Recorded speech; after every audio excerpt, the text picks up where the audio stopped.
In today's video, I'm crafting with some of my vintage and thrifted finds. Here we go. For all of the projects I'm going to be completing today, I'm using a few different kinds of glue. This is the Tite Bond glue that I love, as well as my E6000. And then of course, I always have my trusty glue gun and a pair of scissors. And then I pulled from my stash a bunch of what I call bits and bobs, things that I find at yard sales or at the Goodwill outlet bins, things that people send to me or that I just happen to have in my stash. And I organize them in my craft closet by season so that when I want to put a craft together, I kind of know where to look for things. In this video, I'll be doing a summer themed picture frame as well as a patriotic themed assemblage sculpture. And so I pulled things from my stash that fit those two themes.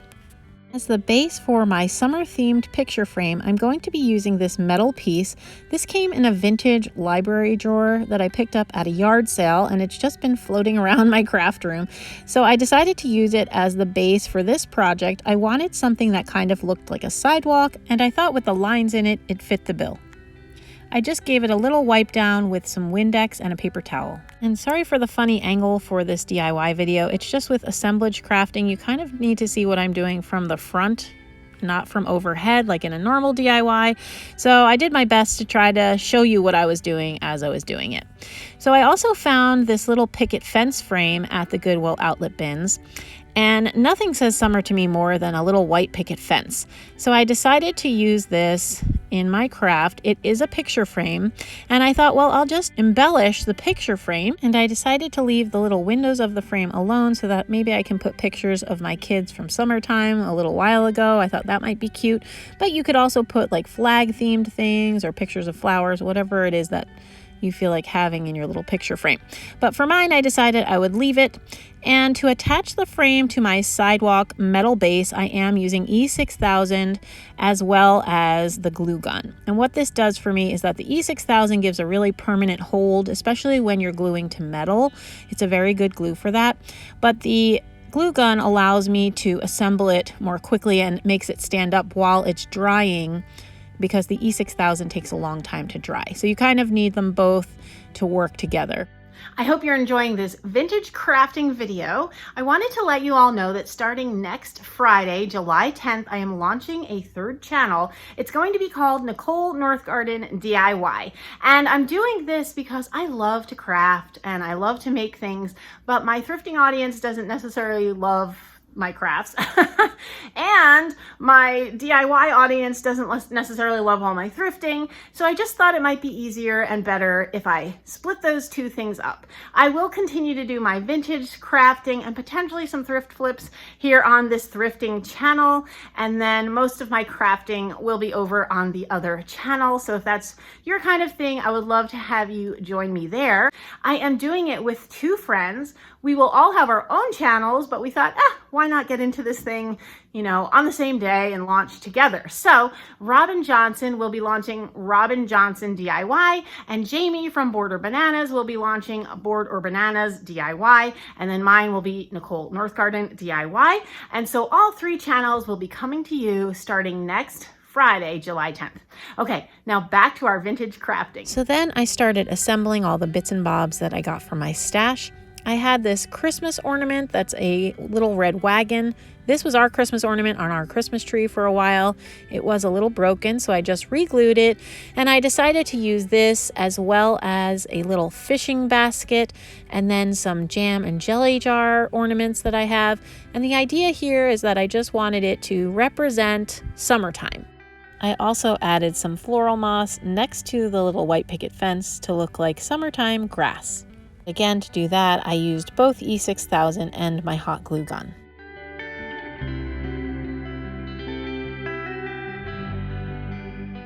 I had these little jam and jelly jars that I got at the Goodwill outlet bins, and I think they're supposed to be Christmas ornaments. They do have little bits of holly and berries on them, but I decided I could easily cover that up. So I cut these little ribbons off. Those are used to hang them on a Christmas tree.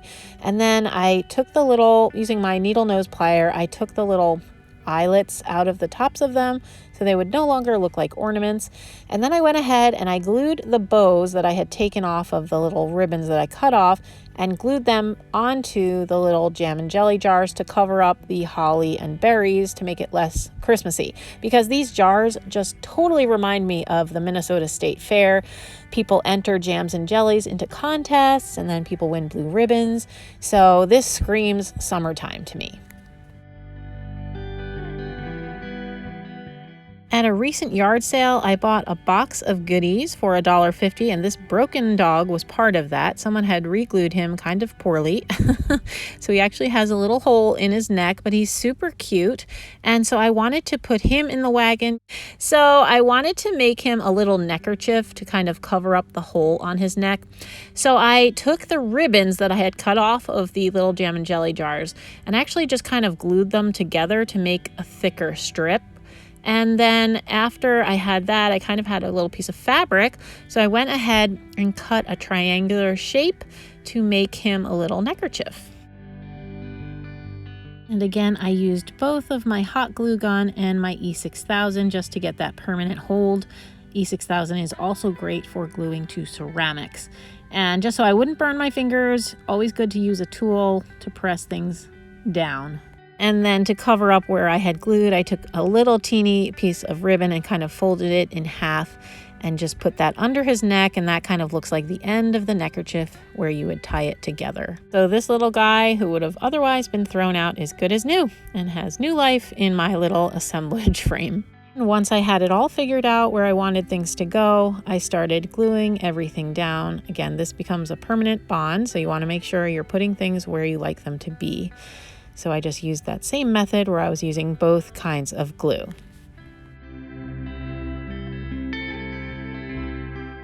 I wanted to add the word summer to my frame using these little Scrabble letters. I did not have a letter S, but that's okay. Nothing a little Sharpie marker and a blank couldn't solve. So I just wrote the S on there. And then I used some of this baker's twine from the Dollar Tree in the red and white, and I glued the letters to that first to make sort of a little banner, and then I hung that onto my picket fence. Then I added some of these vintage flowers with the little ladybug buttons on them. They're super cute. Totally make me think of summer, so I put some of these on each side of my frame. And then to give the little frame a more finished look, I added some vintage trim to the front and the back of the metal sidewalk. This kind of makes it look like a parade float or something. I don't know, I just thought it was cute and a nice finish to the project.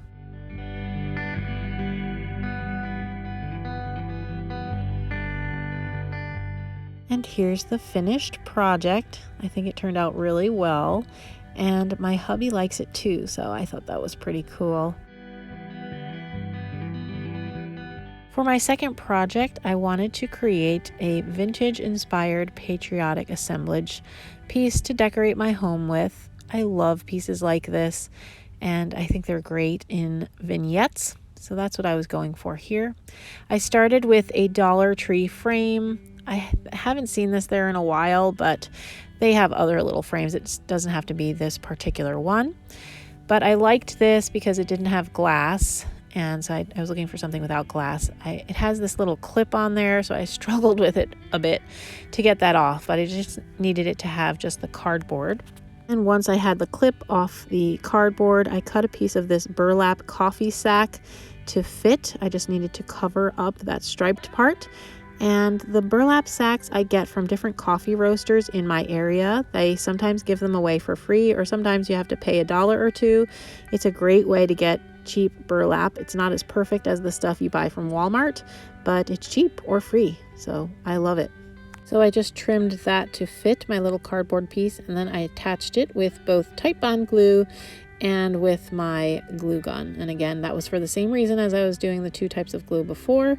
One gives an immediate hold and the other one gives a longer lasting hold.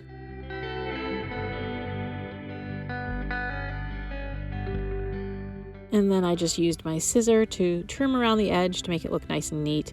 I did touch up with my glue gun just to make sure I had a good seal on all of the corners. And then I set that aside, and while it was drying, I went outside and spray painted my frame with Rust-Oleum 2X spray paint. It's a really easy way to paint things from the Dollar Tree, especially because a lot of times they're not wood, and so the Rust-Oleum 2X spray paint sticks to things from the Dollar Tree really well. And it took about 2 coats, and once that was dry, I came in with my sandpaper and I just roughed it up a little bit. I do like the rustic roughed up look on a lot of my projects. And then I replaced my little burlap covered piece of cardboard into my frame. I just used the tabs that were on the frame, and no need for any glue because it's held in there really securely. And then at the end of this project, I will show you that I do cover the back of it to make it look nice. I like these assemblage crafts to look nice from all angles because a lot of times I put them on a tray or on a coffee table, and so you just want things to look nice from all sides. And then for the back, for on the burlap, I have these little tags that someone sent to me. They have patriotic motifs on them, but if you didn't have that, you could use scrapbook paper, you could use mini flags, you could use ribbon. There's all sorts of things you could use to decorate your little burlap, but this was just something that I had and I wanted to put to use. So I just did a little collage with all of these little embellishments that I had in my stash. And then I glued the whole thing to this oval piece of wood that I got at the Dollar Tree. I had taken a little of the paint off the bottom of the frame because originally I was going to glue the blocks to that, but then I decided to use this little platform. But that's okay because that's not going to be visible anyway. I didn't think I needed to repaint it. The blocks I am using, I did buy at the Goodwill outlet, but you could easily paint a set of blocks to look like this, or use vintage kids blocks, or even your modern children's blocks if they're not using them anymore. Then I pulled this little pea stove out of my stash. I got this in the same box where I got the little broken dog, and I wanted to put that on the block, and I wanted it to have a little banner in its mouth so that it would look like it was kind of like landing with a flag banner. So that's what I was going for here. I used another piece of baker's twine, this time in the blue and white. It's a great pack you can get from the Dollar Tree, and it comes with, you can get it in lots of colors. I think I also have it in like brown and white and orange and white. I always pick it up when I see it because it's really useful. And so I cut that to a length that seemed appropriate, and then I used these little flag toothpicks also from my stash. They are vintage, and I just cut the little toothpick part out of them and just used the flags. And just a little piece of information, you should always hang your flags with the stars in the upper left corner. So whether it's hanging horizontally or vertically, the stars should always be in the upper left. Little flag etiquette for you. So I put them on my banner and hung that from the top left corner of my frame, and then glued it into the pea stove's mouth. And then I decided to add just one more flag on the other side of the dove, just so it looked more like a little continuous banner. So just a little detail. And then I had these 2 little stars, which were left over from another Dollar Tree craft that I had done earlier this season, and I just added those to the corners of my frame. As a last step, like I told you before, I just wanted to finish off the back of the frame. I'm using this brown paper bag that looks like old newsprint, but if you didn't have this, you could use scrapbooking paper or wrapping paper, anything that just looks nice on the back of that frame. And here's the second finished product of my crafting day. I was really pleased with how this turned out. I like that it looks great in the front and looks finished in the back. And I think this will look just great with my vintage patriotic aesthetic I've got going on several of my shelves this year. So these are the 2 finished projects from my crafting day. I hope you enjoyed seeing how I take all the bits and bobs that I collect throughout the year and put them together to make beautiful pieces of art from things that would have been thrown away. And until my next video, thank you so much for watching. Don't forget to tune in next week to my new DIY channel for more crafting inspirations. Thanks for watching.